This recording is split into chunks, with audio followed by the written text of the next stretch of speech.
जय जगदंब नमो आदेश. मी प्राध्यापक मुकुंदनाथ आंधळे सर. आज आपण गणपती बाप्पाच्या अतिशय जागृत आणि पुरातन अशा एका मंदिरावरती भेट देण्यासाठी आलेलो आहोत. भेट देण्याचं कारणही तसंच होतं.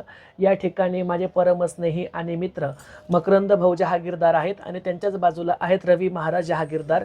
हे दोघंही श्री स्वयंभू महागणाधिपती मंदिर जालना येथलचे मुख्य वंश परंपरागत पुजारी सुद्धा आहे आणि मंदिराची सर्व देखभाल सुद्धा तेच करतात. पूर्वी मकरंद भाऊ स्वतः पेशाने पत्रकार असल्यामुळे काही जगदंबा देवी संस्थांची बातमी देण्याच्या निमित्ताने त्यांचं आगमन जगदंबा देवी संस्थांमध्ये झालं होतं. त्यांनी बऱ्याचदा येऊन जगदंबेचं दर्शन घेतलं आणि एकदा गप्पांमध्ये विषय निघाला. ते मला म्हटले की भाऊ, आमच्या घरी सुद्धा फार जुनं असं स्वयंभू गणपतीचं स्थान आहे, तुम्ही एकदा दर्शनाला या. आणि साहजिकच मला गणपती बाप्पाची आवड आहे, त्याबरोबरच जेथे जेथे गणपती बाप्पांची स्थानं असतील अशा स्थानांवरती भेटी देण्याचा आपला उपक्रम सुद्धा सुरूच असतो. जसं यापूर्वी आपण राजूरच्या महागणाधिपती मंदिराचं दर्शन घेतलं होतं. राजूरचे सुद्धा मुख्य पुजारी साबळे गुरुजी हे आपल्याकडे जगदंबा देवी संस्थांवरती येऊन गेले होते. तसंच आज आम्ही जालना शहरामध्ये आलेलो आहोत. तर या ठिकाणी मी एकदा मकरंद भाऊ यांना विनंती करेल की आमच्या सर्व दर्शकांना त्यांनी गणपतीचं दर्शन घडवावं आणि गणपतीची माहिती सुद्धा द्यावी.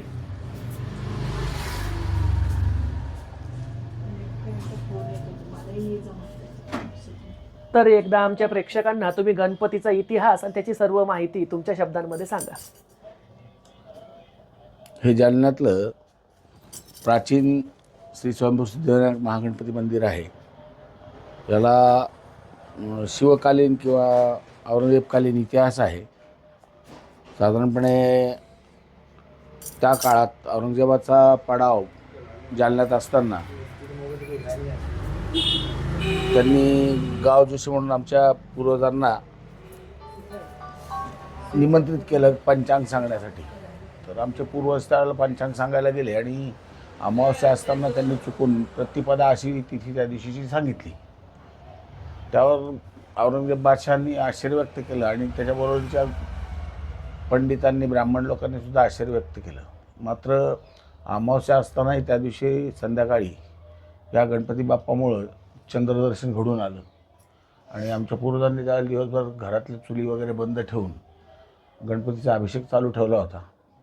त्याची फलनिष्पत्ती म्हणून कदाचित त्याला अमावस्येच्या दिवशी चंद्रदर्शन झालं आणि औरंगजेब बादशाह इथं दर्शनाला आले गणपतीच्या. त्यांनी इथं गावात जालना शहराजवळच देवमूर्ती नावाचं एक गाव आहे, ते जहागिरी म्हणून दिलं. बरं. आणि इथं शास्त्री मोहल्ल्याच्या मागे एक रेणुकाई नावाची जमीन आहे 3 एकर. ती गणपतीच्या फुलं दुर्वा आणि शमीसाठी खास 3 एकर जमीन, 3 गुंठे जमीन दिली होती. ती जमीन इथं आहे अजूनही. आणि जहागीरदार आडनावाचं काय कनेक्शन आहे? कारण जहागीर जहागीरदार मिळाल्यामुळे आम्ही जहागीरदार झालो. पूर्वाश्रमीचे आम्ही जोशी आहोत. अच्छा अच्छा. गाव जोशी, गाव गाव पांडे असं. कारण पूर्वी जसं आपण म्हणतो की जहागीरदार आडनाव सहसा एखाद्या हुकुमशहाला किंवा वेगळ्या कम्युनिटीमध्ये आपल्याला बघायला मिळतं. त्यामुळे जहागीरदार ही पदवी आहे, उपाधी आहे. जशी तलाठी ही उपाधी आहे, सरदेशमुख, सरदेशपांडे, तशी ही जहागीरदार पदवी तुम्हाला पदवी मिळालेली. आणि जहागीरदार हे आडनाव 2च समाजामध्ये असतं, एक तर ब्राह्मण असतात किंवा मग मुसलमान असतात. पण मुस्लिम लोक जागीरदार म्हणून लिहितात, आम्ही जहागीरदार असं. आणि गणपतीचे नेमके काय काय उत्सव असतात आपल्या मंदिरामध्ये? गणपतीचे दरवर्षी पारंपरिक उत्सव असतात. गणपती महाराष्ट्रात जी गणेशोत्सव होतो तो आमच्याकडे पण होतो. हे जे मंदिर आहे हे सगळं बांधकाम तुम्ही दाखवलं तर हे अति प्राचीन आहे, त्या काळातलं लाकडी बांधकाम आहे. असं बांधकाम यापुढं किंवा याच्या अगोदरही कधी झालेलं नाही. म्हणजे संपूर्ण लाकडाचं काम. बर. हा. आणि हा 2 चौकी वाडा आहे. या मंदिराला कळस नाही, बर, बिना कळसाचं आहे. आणि आता या मंदिराचा समावेश त्या महाराष्ट्र शासनाच्या पर्यटन तीर्थक्षेत्र विकास योजनेमध्ये घेतलेला आहे. त्या अनुषंगाने क वर्गमध्ये हे मंदिर आम्ही समाविष्ट केलं आहे. तर या मंदिराचं अजून एक वैशिष्ट्य म्हणजे आता आपले कॅमेरामन जे आहेत ते जालन्यात उभे आहेत आणि आपण दोघं दरेगावमध्ये बसलेलो आहोत. आणि ह्या वेशीवर दरेगावमध्ये म्हसोबा आहे आणि जालन्यामध्ये गणपती आहे. असं हे शिवेवरचं देवस्थान. बर. तर हा जो म्हसोबा आहे हा म्हसोबा कुठे दाखवता? नाही पण याच्यात दाखवा ना. हा, तर हा म्हसोबा गणपतीच्या मागेच आहे. या ठिकाणी दर्शकांनो अर्धा भाग गणपतीचा आहे आणि गणपतीच्याच मागचा उरलेला अर्धा भाग म्हसोबाचा आहे. हे संपूर्ण भारतातलं एकमेव असं मंदिर असावं की ज्याचं तोंड गणपती आणि पाठीमागचा भाग म्हसोबा आहे. बघायचं आहे तुम्हाला डोळ्यांनी तर एकदा पुन्हा मी सांगेल की एकदा गणपती बाप्पाला दाखवा आणि लगेच पाठीमागे येऊन म्हसोबाला दाखवा. समोर आपण बघत आहोत हे म्हणजे गणपती बाप्पा. सिंदूर चर्चित अशी सुप्रसन्न ही त्यांची मूर्ती आहे. नित्य अभिषेकामुळे तिच्यामध्ये तेज सुद्धा प्रगटलेलं आहे. आणि आपण जेव्हा प्रदक्षिणा मारायला सुरुवात करतो ह्या गणपतीला तर पाठीमागे लगेच आपल्याला म्हसोबा सुद्धा दिसतो.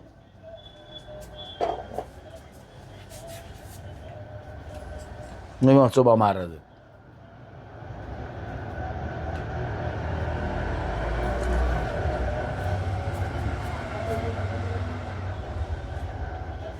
प्रदक्षिणा पूर्ण करून आलो आपण.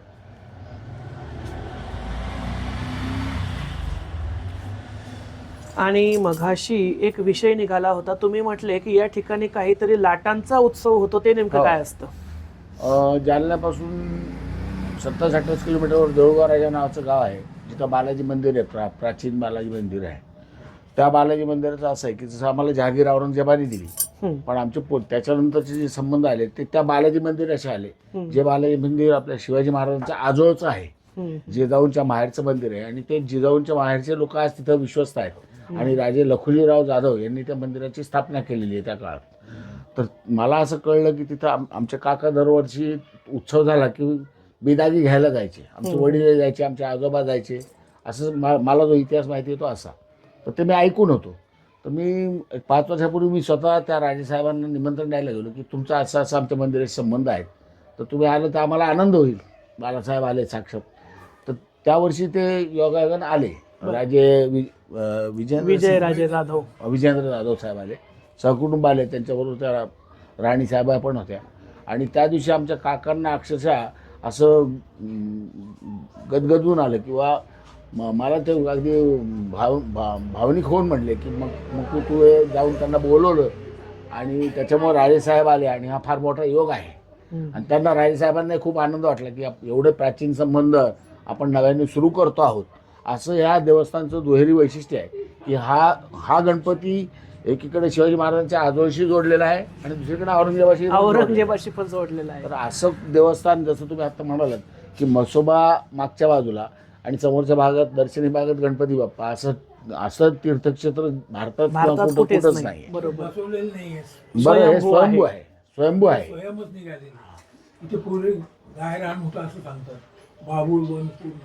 या काळामध्ये त्या काळात. आणि चतुर्थीचे काय उत्सव असतात? चतुर्थीचं काय नियोजन असतं? चतुर्थीला आमच्याकडं सकाळपासून म्हणजे साधारणपणे 6 वाजेपासून काकड आरतीपासून जे गर्दी असते ते रात्री 12 वाजेपर्यंत चतुर्थीची भरपूर गर्दी असते. हजारो भाविक दर्शन घेतात. दर चतुर्थीला आमच्याकडं पूर्णावरणाचं नैवेद्य, जेवण वगैरे असं असतं. गणपतीच्या उत्सवात 7 दिवस आमच्याकडे पंक्ती असतात. बरं. म्हणजे आपण जेव्हा सार्वजनिक गणेश उत्सव ठेवतो तो 10 दिवसाचा सगळीकडे होतो. आमच्याकडे 7 दिवसाचा होतो. मंडपोत्सव असतो. त्या काळात पूर्वी म्हणजे 1950 पूर्वीपर्यंत आमच्याकडे 11 लाटांचा मंडपोत्सव व्हायचा. देऊळगाव जसं लाटा उभारण्यासाठी फरस आहे तसा इथं पण खाली फरस आहे. आणि माझ्याकडे त्या लाटा, शिसवीच्या लाटा अजून आहेत शिल्लक. 7-8 लाटा आहेत. बाकीच्या लाटा अजून मिळवून आम्ही तो उत्सव सुरू करण्याच्या सुद्धा तयारीत आहोत. पूर्वी अविरतपणे राहायचा, आता काही दिवसापासून बंद झाला. स्वातंत्र्योत्तर काळात जशा जहागिरी खालसा झाल्या तसं आमची जहागीर खालसा झाली आणि मग ते उत्सवही बंद झाला. आणि एकूणच पण तुम्हाला गणपतीने त्याच्या आशीर्वादाची जी जहागीर दिलेली आहे ती कोणीच हिरावून घेऊ शकत नाही. आणि त्याने हेच आता तुम्ही आले आणि हे जे सगळं चाललंय हे त्याचंच लक्षण आहे. किंवा मंदिराचा जीर्णोद्धार होणार, लाटा मंडप उत्सव पुन्हा सुरू करणार, असे माझे प्रामाणिक प्रयत्न आहेत. सुद्धा आई जगदंबेला मनापासून प्रार्थना करेल. आणि बहुतेक त्यांचं कुळदैवतही आमची माहूरची जगदंबाच आहे.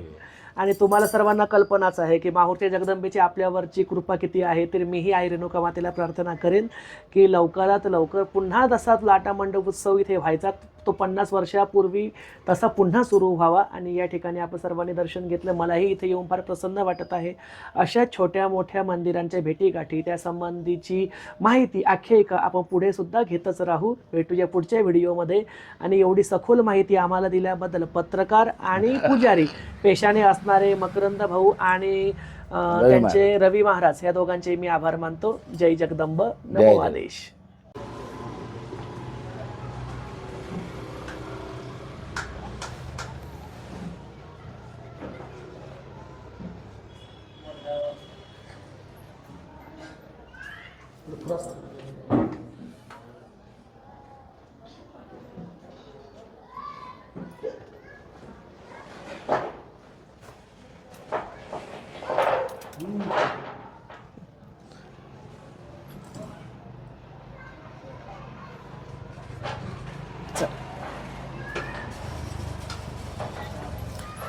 तर आज आपण आलेलो आहोत चंदनझिरा शहरामध्ये माझी असणारी गुरुलेख दुर्गाताई पवार हिच्या घरी गुरुपंक्तीसाठी. दुर्गा पवार यांच्याकडे रेणुका देवीचं देवस्थान आहे, स्वतः तिला रेणुका मातेचा संचार आहे आणि अनेक भक्तांना तिच्या देवघरावरती गुणमानसुद्धा आलेला आहे. तर अशा पद्धतीनुसार बऱ्याच दिवसांची तिची मागणी होती की भाऊ तुम्ही एकदा तरी चंदनझिऱ्याला माझ्या घरी वेळ काढा.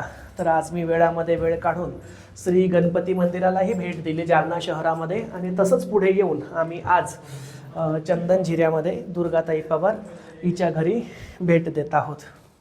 तर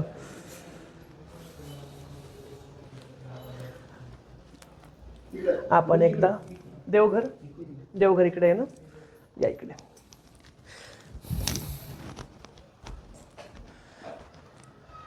या ठिकाणी बघा सुंदर असा रेणुका मातेचा तांदळा तिने स्थापन केलेला आहे. ओम मुक्ताफले कुंकुमपाटलांगी संदेह तारा निकरे विभाती श्री मूलपीठा चलचूडी कायम त्वामेक वीरा शरणम प्रपद्ये. श्री रेणुका माता की जय. मुखवटा फार सुंदर आहे. हा कुठून तयार करून घेतलेला आहे जावई? खूप छान आहे, सुंदर आहे, फार सुंदर आहे. जय जगदंबे, जय जगदंबे, जय जगदंबे.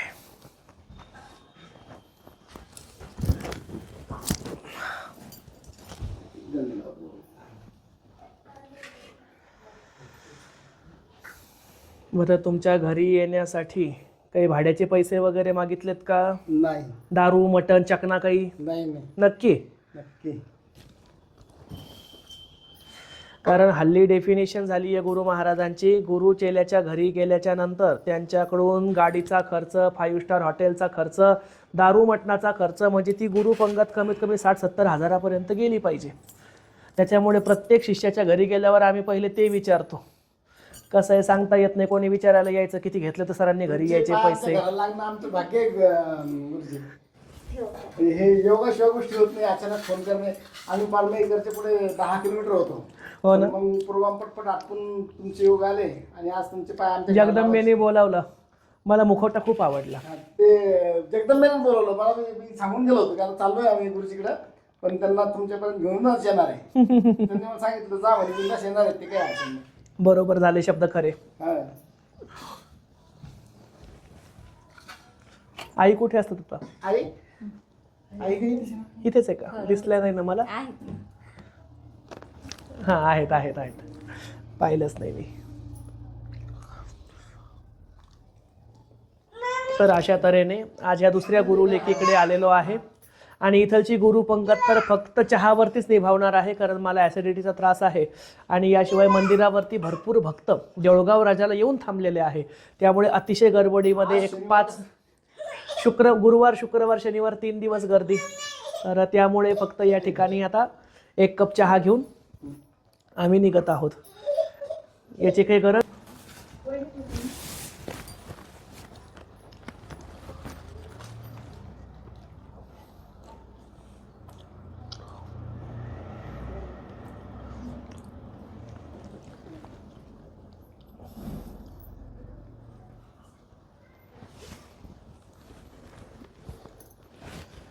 गरज आहे का याची? सौभाग्यवती भवन.